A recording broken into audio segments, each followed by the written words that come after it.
నమస్తే. నేను మీ Gopi. Welcome back to our channel. మనతో వచ్చరికి political analyst and high court advocate Prashant గారు ఉన్నారు. సార్ నమస్తే సార్. నమస్తే. సార్ సినిమా ఇండస్ట్రీలో అప్పట్లో మనం సినిమా తీశారు. మరలా ఇప్పుడు మనం 2 తీయబోతున్నారని కొన్ని వార్తలు వస్తున్నాయి. అది వార్తల్లో కూడా ఎంత నిజం ఉందో అన్ని వెబ్‌సైట్‌ల ద్వారా మనకు కనపడుతుందని అఫీషియల్‌గా కూడా కొన్ని వెబ్‌సైట్‌లో కనపడుతున్నాయి.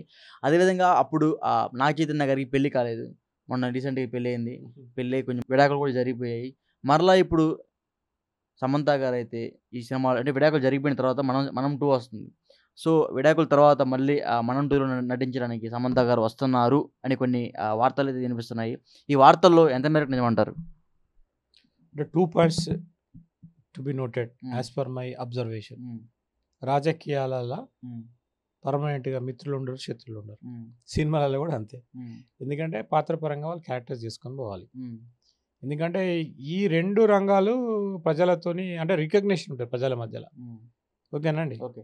అయితే ఇప్పుడు మనం సినిమా అనేది మంచి ఒక హిట్, అదే ఒక మూవీ మంచి ప్లాట్ఫామ్, అప్పుడు మంచి పర్ఫార్మెన్స్ చేసి జరిగింది. అన్నిట్లలో సీక్వెల్స్ వస్తున్నాయి ఇప్పుడు. ఇప్పుడు సినిమా రంగాన్ని తీసుకుంటే సీక్వెల్స్ వస్తున్నాయి. ఈవెన్ కమల్ హాసన్ కూడా తీస్తున్నాడు భారతీయుడు నెక్స్ట్ టైప్.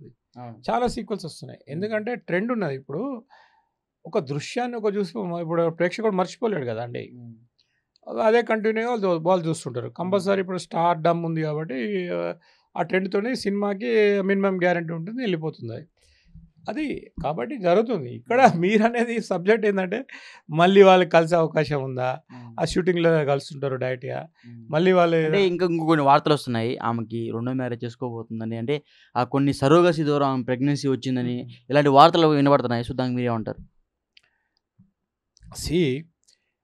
ఇప్పుడు సమంత గారు కానివ్వండి, వాళ్ళు సెలబ్రిటీస్ అండి. వాళ్ళు అన్ని విధాలుగా వాళ్ళకు లీగల్ సపోర్ట్ ఉంటుంది, మెడికల్ సపోర్ట్ ఉంటుంది, అడ్వైజర్స్ ఉంటారు. వాళ్ళంతా they will lead a very ప్రణాళికాబద్ధమైన జీవితాన్ని గడుపుతారు వాళ్ళు. ఎందుకంటే వాళ్ళకు దే ఆర్ ఆర్టిస్ట్, హీరోయిన్స్.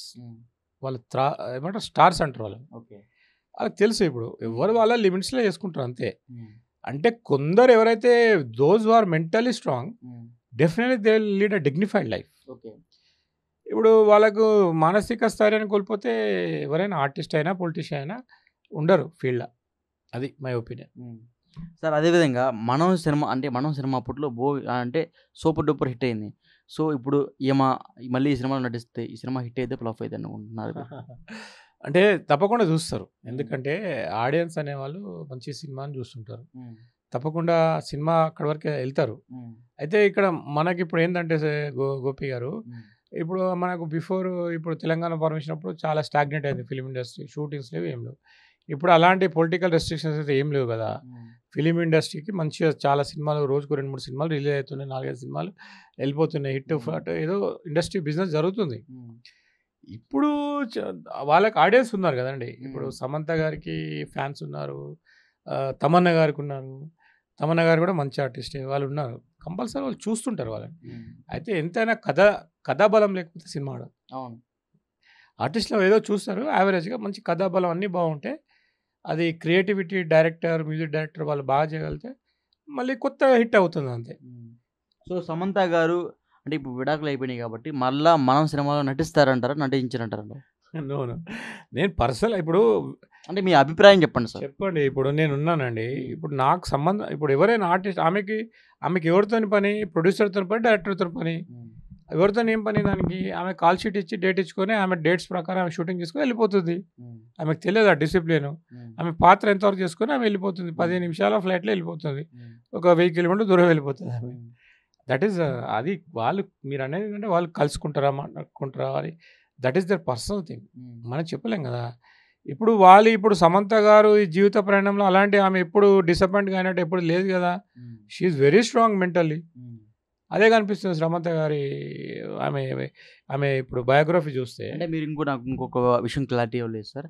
ఆమె సరోగసీ ద్వారా ప్రెగ్నెన్సీ వచ్చింది అని అంటున్నారు, దానికి మీరేమంటారు? ప్రెగ్నెన్సీ వచ్చింది. ఇప్పుడు వాళ్ళకి కూడా ఒక ఏజ్ అయిపోయిన తర్వాత వాళ్ళు ఇప్పుడు వాళ్ళకి కూడా ఒక క్యారెక్టర్ ఉన్న వాళ్ళకి ఉంటుందండి అది. అప్పుడు స్త్రీలు అంటే అందరికీ ఒకే అభిరుచులు, ఒకే ఆదర్శమైన భావాలు ఉండే కదా. ఆదర్శమైన భావాలు, నేను స్త్రీ జన్మ, ఒక ఆడపిల్లగా, ఒక లేడీస్గా పుట్టినప్పుడు నా తల్లిని కావాలని ఉంటుంది. అది ఆమె పర్సనల్ లైఫ్, ఆమె అయింది కావచ్చు. ఇప్పుడు దానికి మెడికల్గా ఎన్నో ఉన్నాయి. దాంతో చేసుకొని నేను నేను నాకు ఒకరు మళ్ళీ నాకు కూడా సపోర్ట్ కావాలి, నేను రేపు ఓల్డ్ ఏజ్లో ఉంటా, నాకు సపోర్ట్ కావాలి, అలాంటి నాకు ఉండాలని వాళ్ళ ప్లానింగ్ వాళ్ళకు ఉంటుందండి. ఓకే.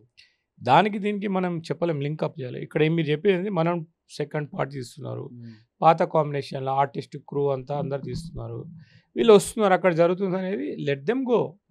అక్కడ ఏంది, నేను ఒక ఆడియన్స్ లాగా అన్నిటి పెట్టండి, ఒక ప్రేక్షకులను నేనేం చూసుకుంటా, అదే బెస్ట్ ఒక సినిమా రావాలి, మంచి సినిమా ఒకటి మనం హ్యాపీగా వెళ్ళి ఒక హెల్తీగా ఒక ఫ్యామిలీతోని ఎంజాయ్గా సినిమా చూసి మంచిగా రావాలి. ఎందుకంటే ఓన్లీ మనకు ఎంటర్టైన్మెంట్ ఏంటంటే మనం బయటకు వెళ్తే ఫుడ్ తింటామండి హోటల్లో బయట, తర్వాత ప్రశాంతంగా కూర్చొని నవ్వుకొని ఒక హెల్తీగా అలాంటి సినిమా మన తెలుగు సాంప్రదాయంలో ఉండాలి. మన తెలుగు సినిమా అలాంటి దాంట్లో ఉండాలి, ఎలాంటి ఏమంటారు వల్గారిటీ లేకుండా, ఒక ఫ్యామిలీ, ఒక కూతురు కొడుకు ఒక భార్య వాళ్ళు ఎలాంటి ఆ భావాలు రాకుండా ఒక ఆరోగ్యవంతమైన సినిమా చాలా ఉన్నాయి ఇంతకుముందు. అలాంటి మళ్ళీ సినిమాలు రావాలి, వచ్చినప్పుడు ఫ్యామిలీ సినిమా హాల్కి వెళ్ళి చూసే రావాలండి. అంటే అలాంటి మనం టూ కూడా అలాంటివి కావాలని నేను కోరుకుంటున్నాను. అంటే ఇంకో విషయం సార్, ఆమెకి కొంచెం ఆరోగ్యం బాగోట్లేదని, ఆమెకి కొంచెం ఆరోగ్యం సహకరించట్లేదని, ఆమె పెళ్లి చేసుకుంటానా సరే పెళ్లి కొడుకులకు ముందుకు రావట్లేదని కొన్ని వార్తలు వస్తున్నాయి, దానికి మీరు ఏమంటారు? అంటే ఆమె ఆరోగ్యం వల్ల ఇప్పుడు ఇప్పుడు సమంత మేడం మీద ఆమెకు చాలా క్యాన్సర్ ఉందని, హెల్త్ ఉందని ఏదో ఏదో అదే ఆమె మీద రూమర్స్ వచ్చినాయో, facts, I'm not particular about that. ఇప్పుడు ఆమె ఎవరు వస్తారు ఎవరు చేసుకుంటారు అనేది లెఫ్ట్ టు దిస్ థింగ్. ఇక్కడ విషయం ఏంటంటే ఒక వ్యక్తి అనే ఇప్పుడు ప్రతి ఒక్కరు ఇట్లా జీవిత ప్రయాణాలు అవుతారండి. ఆమెను ముందుకు పోవాలి, ఆమెకు పర్సనల్ లిబర్టీ ఉంది, ఆమెకి ఏం లేదు, ఆమెకు ఇంకా క్రేజ్ ఉంది ఆమెకు. ఆమె నాట్ ఓన్లీ యాక్ట్రెస్, ఆమె ఒక ప్రొడక్షన్ హౌస్ ఓపెన్ చేసి స్వతంత్రంగా 100 మంది ఒక వేరే ఆర్టిస్టులతో సినిమాలు తీసే ఆమె క్రియేటివిటీ ఉంది ఆమెకు. అప్పుడు ఏదో ఒక సినిమాలో పవన్ కళ్యాణ్ సినిమాలో అత్తారింటి దారిలో కూడా చేసింది. మరి ముఖ్యంగా సమంత గారు ఏమన్నారంటే, నా మీద ఎటువంటి బ్యాడ్ ట్రోల్స్ చేసినా సరే, లేక అదేవిధంగా బ్యాడ్ వెబ్సైట్లు నా పేరు మీద రాసినా సరే వాళ్ళ మీద కఠిన చర్యలు తీసుకుంటా అంటున్నారు. సో అలా రాసే వాళ్ళ మీద మీరేం చెప్తా అంటున్నారు? అంటే కంపల్సరీ దానికి ఒక ప్రొవిజన్ ఉంది, డిఫమేషన్ సూట్ అని. క్రిమినల్ చర్యలు తీసుకోవచ్చు, సివిల్ చర్యలు తీసుకోవచ్చు, నష్టపరిహారం కూడా తీసుకోవచ్చు. అయితే ఇంతకుముందు వాళ్ళు సమంత గారి విషయంలో జరిగింది ఇక్కడ కూకట్పల్లి కోర్టులో.